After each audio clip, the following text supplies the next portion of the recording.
If you have the free time and the environment, proper environment, and free time and attraction and taste and determination to chant 64 rounds a day for 1 week or Kartik month or Chaturmasya or one day of Ekadasi. Some people they say, okay, on Ekadasi, I'll take a day off from work, or I'll make that my official vacation day. I have some sick days. I'll call in, oh, I'm sick. And on Ekadasi, I take a sankalp that from morning to sunset, I'll chant 64 rounds. That's a very good thing. And every one holy name, if you chant perfectly and purely, without offense, just one holy name of Krishna can attract Krishna's heart, and he will come and give you so much mercy, and maybe even give you love, bhav. So whether you chant one round or 64, it's the feeling, it's the attitude, it's the feeling, it's the sincerity, it's the mentality, pure mind, without envy of others, and without pride, and without critical nature, criticizing big or small devotees or anyone.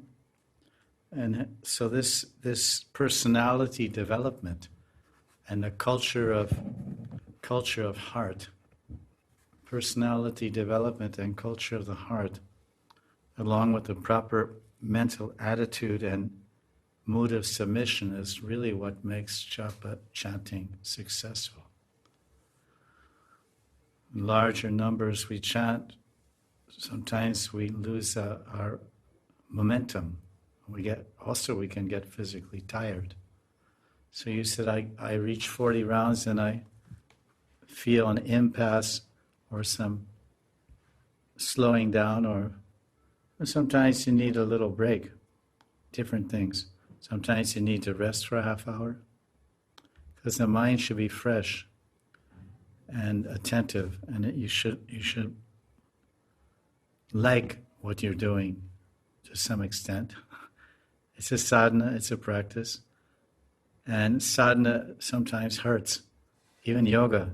You're doing yoga or sadhana, lifting weights, and you put a lot of weight on. Oh, you can hurt your joints or your muscles. So sadhana sometimes gives pain. They say no pain, no gain. But it's maybe bitter in the beginning, and then it becomes very sweet in the end. The same chanting of 16 rounds or 1 round or 4 rounds. So difficult in the very beginning. And 30 years later, it's so sweet. It's so nice. So you say what to do, what's the tips, what's the idea, suggestions to just keep going, sustain the energy. There are many things that can be done. Practically, you have to first of all consider the vehicle that we're working with. It's a machine. You run your car all day for 8 hours or 40 rounds or whatever, and then the car runs out of gas. So practically you may have to eat something. Oh no, I'm only eating once a day. No, this is Aishwarya Vichara, this is Yoga Vichara. This is because our only Brat, according to the Goswamis, especially Vishwanath, our only Brat is Ekadasi fasting, and about 8 or 9 days a year, which we also fast. Shiv Chaturdasi, Ram Nomi, Gaur Purnim, Nityananda Trayodasi, Advaita Saptami, Nishringa Chaturdasi, Krishnastami, Krishna Jayanti, Radhastami, Nishringa Avirbhav. And there's these days, 24 Ekadasis and 8 days more. So 24 and 8, so about 1 month a year we're fasting. 1/12 of the year we fast. So this is the tapasya for the bhakta, the Vaishnava, the Krishna bhakta. These 30 different assorted fasting days, upavas, avirbhav days, and special days of Ekadasi, we fast and do more chanting. But other than that, self-imposed strict diets because of one's sanskaras, yogic tendencies or sanskaras are not much encouraged, or do we see many of the stalwart devotees showing this path of bhajan. One of the most famous worldwide devotees of the Lord is, of course, Srila Prabhupada. And he lived a very practical life as a sannyasi sadhu, guru acharya, jagat guru. He ate 2-3 times, at least 3 times a day, maybe a few drinks here and there, coconut water, hot milk. And on Ekadasi also ate Ekadasi foods, some fruits, milk, like this. And he did his seva, Bhakti Vedanta. So this is, we want to be like the Bhakti Vedantas. We want to know the Shastra, Vedanta. We have to know the essence and meaning of the Shastra. And then we have to have devotion. So the perfect Bhakta is the one who has a blend of mind and heart. He has faith in Krishna, strong, that's heart, feeling, belief. And he has good knowledge of Shastra, good knowledge. So he's the ideal Bhakta, he's called the Uttam Adhikari in the Bhakti Rasamrita Sindhu. There are measurements of the 3 levels of faith, Shraddha, Shraddha Adhikar, Kanishta Adhikar, Madhyam Adhikar, and the Uttam Adhikari. And in Uddhav Gita, Srimad Bhagavatam, we describe the 3 levels of devotees. And the top is the Uttam Bhagavat, not Uttam Adhikara. Uttam Bhagavat is Bhagavad Gita chapter 6, verse 30. Yomam pashiti sarvatra sarvam chamai pashiti. The Uttam Bhagavat, who is described by Krishna in 11th canto of Bhagavatam to Uddhava Mahashaya, he says the Uttam Bhagavat, this is Uttam Bhakta. He is highly, obviously has great faith and great knowledge, and he's highly, so the Uttam Bhagavat measures his realization of Krishna and his experience of Krishna, his anubhav. So it describes there in the 11th canto symptoms of the Uttam Bhagavat. He sees Krishna everywhere, like Krishna tells in Gita chapter 6, verse 30. For one who sees me everywhere and sees everything in me, I am never lost to him, he is never lost to me. So this is, then the Madhyam Bhakta, what is his dristi? He has certain faith and certain knowledge and certain realization that I try to love Krishna and serve the devotees and help those below me and avoid the demons.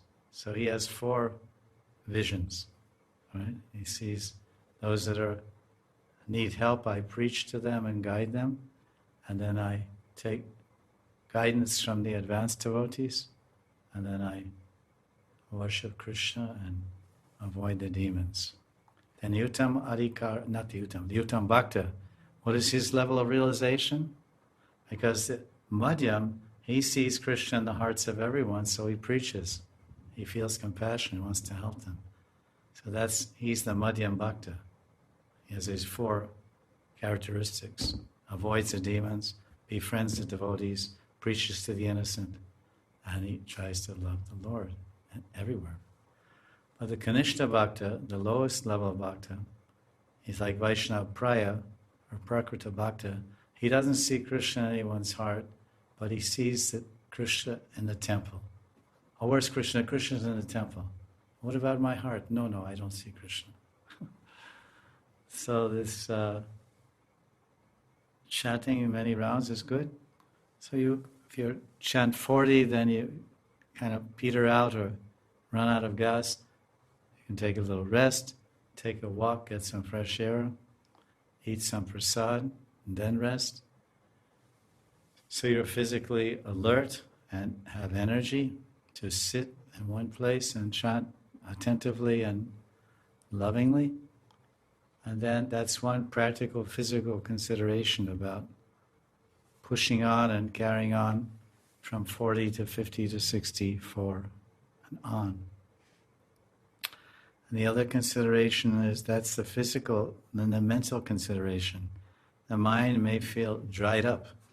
The mind feels like I can't, the mind is telling, body is strong, young, you're a young man. The mind is telling, I need a break, I can't go on. So now we have to feed the mind with some new thoughts. Feed new thoughts to the mind. So then, how to do that? So then we just don't even think about the japa. We take some shastra and we read about Krishna Lila, Radha and Krishna Lila, because the holy name is Krishna and Radharani, or some interpret and explain holy name to mean everything is, word is Krishna, from the viewpoint of the Manjaris chanting to please Radharani, or Radharani chanting in separation from Krishna. Oh Hari, you're like a lion. And she has her own meanings to that. Every word is masculine, it means Krishna. And Jiva Goswami and Bhaktivinoda and Dhyan Chandra, they are giving explanation, and Srila Prabhupada also, that the Hare Krishna Mahamantra is Yuga, it's Radha and Krishna. Radharani, Radharani Shakti, Radharani and Krishna. Radharaman and Radharani. Krishna and Radharani, Radharaman and Radharani. This is Bhakti Siddhanta Saraswati's idea, and Srila Prabhupada also. So that means the holy name is Radha and Krishna. So when our mind feels dry, or feels no impetus or energy to go forward or chant more, it means that we can't find Radha and Krishna in our mind.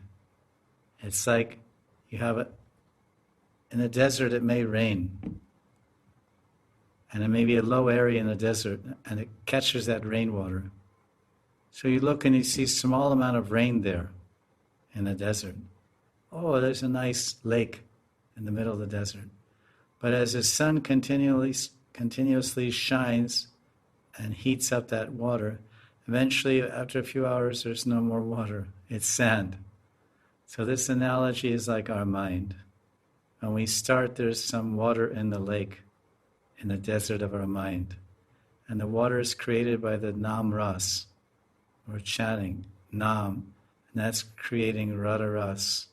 Because it's the Yuga Nam, Hare Krishna. So now that lake is there, and we're swimming, we're floating, we're drinking in that lake, and we're going 16 rounds and 32 and 40, and 32 and then 48, like this, whatever. It usually goes like this. And then, the water's dried up. How to make it rain again.